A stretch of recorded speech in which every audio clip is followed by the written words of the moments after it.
ತಿಪಟೂರು ತಾಲೂಕು ಹೊಣವಳ್ಳಿ ಹೋಬಳಿ ಪಟ್ರೆಹಳ್ಳಿಯಲ್ಲಿ ಶ್ರೀ ಬಸವೇಶ್ವರ ಸ್ವಾಮಿ ನೂತನ ದೇವಾಲಯ ಪ್ರಾರಂಭ ಸಮಾರಂಭ ನಡೆಯಿತು. ಸಾನ್ನಿಧ್ಯ ವಹಿಸಿದ್ದ ಸಿರಿಗೆರೆ ತಳರಬಾಳು ಬೃಹನ್ ಮಠದ ಡಾಕ್ಟರ್ ಶಿವಮೂರ್ತಿ ಶಿವಾಚಾರ್ಯ ಸ್ವಾಮೀಜಿ, ಮನುಷ್ಯನಾಗಿ ಹುಟ್ಟಿದ ಮೇಲೆ ಒಳ್ಳೆಯ ಮನಸ್ಸಿನಿಂದ ಒಳ್ಳೆಯ ಕೆಲಸ ಮಾಡುವ ಮೂಲಕ ಜೀವನವನ್ನು ಪಾವನ ಮಾಡಿಕೊಳ್ಳಬೇಕೆಂದು ತಿಳಿಸಿದರು. ಮನುಷ್ಯ ಮೊದಲು ದೂಷಿಸುವ ಗುಣವನ್ನು ಬಿಡಬೇಕು.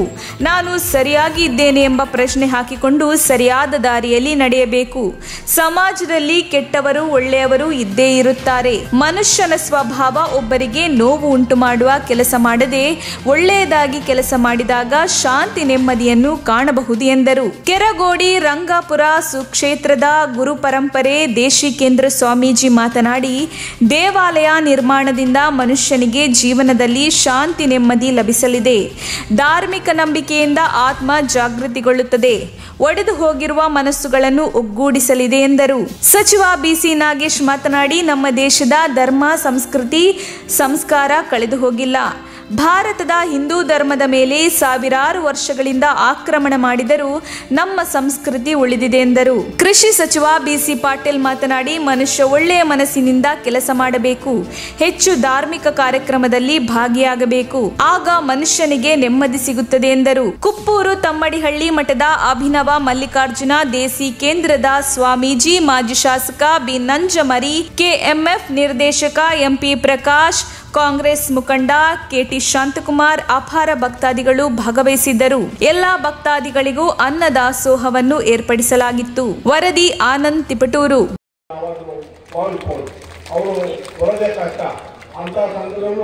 ಇವತ್ತು ನಮ್ಮ ಈ ಗ್ರಾಮಕ್ಕೆ ಬಂದು ಈ ದೇವಸ್ಥಾನದ ಪ್ರಾರಂಭೋತ್ಸವದ ಸನ್ನಿವೇಶದಲ್ಲಿ ಸಾನ್ನಿಧ್ಯವನ್ನು ವಹಿಸತಕ್ಕಂಥದ್ದು ಅವರು ಬಹಳ ವಿಶೇಷವಾದ ಕಾರ್ಯಕ್ರಮಗಳನ್ನ ಆ ನಾಡಿನಲ್ಲಿ ನೀರಾವರಿಯ ವಿಚಾರದಲ್ಲಂತೂ ಈ ಶಿವಮೊಗ್ಗ, ಚನ್ನಗಿರಿ ಮತ್ತೆ ದಾವಣಗೆರೆ ಆ ಕಡೆ ಎಲ್ಲ ತಾವೇ ಪ್ರಕಾರ ಕೊಟ್ಟು ಆ ನೀರಾವರಿ ಯೋಜನೆಗಳನ್ನ ಮಾಡಿಸಿ ಸರ್ಕಾರದ ವತಿಯಿಂದ ಆ ಕಾರ್ಯಕ್ರಮಗಳೆಲ್ಲ ಕಾರ್ಯಗತ ಆಗತಕ್ಕ ಮಾಡಿ ಆ ನೀರನ್ನ ಕೊಟ್ಟಿರ್ತಕ್ಕಂಥದ್ದನ್ನ ನಾವು ನೀವೆಲ್ಲ ನೋಡಿದ್ರೆ ನಮ್ಮ ನಾವು ಇನ್ನು ಕಲಮಟ್ಟಲ್ಲೇ ಇದ್ವಿ ಅಂತ ಸಹಾಯವನ್ನು ಪಡೆಯಲಿಕ್ಕೆ ಆಗ್ತಾ ಇಲ್ವೇನೋ ಅಂತಕ್ಕಂಥದ್ದು.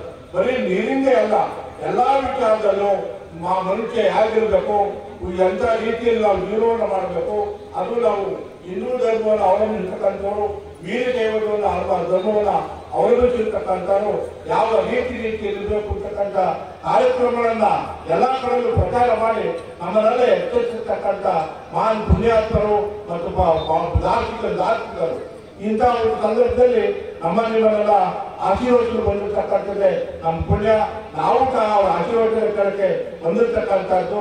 ಇವತ್ತು ಈ ನಾವೆಲ್ಲರೂ ಸಹ ಇವತ್ತು ಒಂದು ದೇವಸ್ಥಾನದ ಕೇಂದ್ರೀಕೃತವಾಗಿ ಪ್ರಾರಂಭ ಮಾಡಿ ನಾವೆಲ್ಲ ಇಲ್ಲಿ ಸೇರಿ ಇರ್ತಕ್ಕಂಥದ್ದು. ಯಾಕೆಂದ್ರೆ ಮನುಷ್ಯತ್ವವನ್ನ ಉಳ್ಳೋಣ ಆಗ್ಬೇಕು.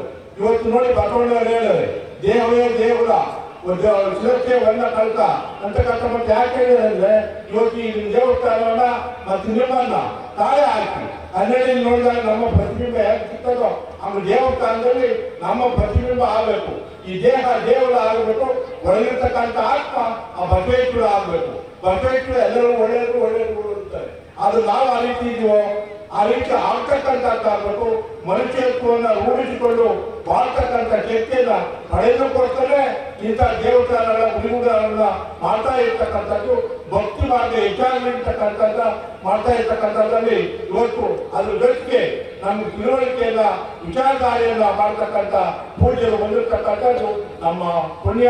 ಅದನ್ನು ನಾವು ಗ್ರಹಿಸಿಕೊಂಡು ನಾವು ಜೀವನದಲ್ಲಿ ಅಳವಡಿಸಿಕೊಂಡು ನಾವು ಮನುಷ್ಯತ್ವ ರೂಢಿಸಿಕೊಂಡು ಇಲ್ಲಿ ಸಲ್ಲುವಂತ ಆಗೋಣ ಅಂತ ಶಕ್ತಿಯನ್ನ ಆ ಪರಮಾತ್ಮ ಸದ್ಗುರು ಕನ್ವಿತ ಆಶಯ ವ್ಯಕ್ತಪಡಿಸ್ತಾ ಎರಡು ಮಾತನ್ನ ಮುಗಿಸ್ತೇವೆ.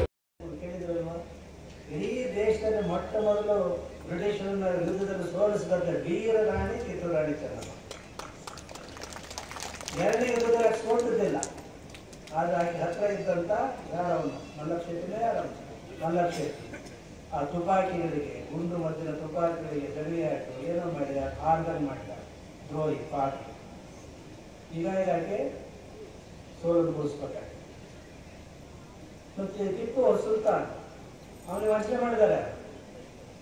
ಬ್ರಿಟಿಷ್ ವಿರುದ್ಧ ಹೋರಾಟ ಮಾಡಿದ್ರು. ಮೈಸೂರು ಹುಲಿ ಅಂತ ಹೆಸರುವಾಸಿಯಾಗಿ ಯಾರು ಮೋಸ ಮಾಡಿದಾರ ನೆನಪಿದೆ ನಿಮಗೆ? ಯಾರವನ್ನ ಮೀರ್ ಸಾದಿಕ್.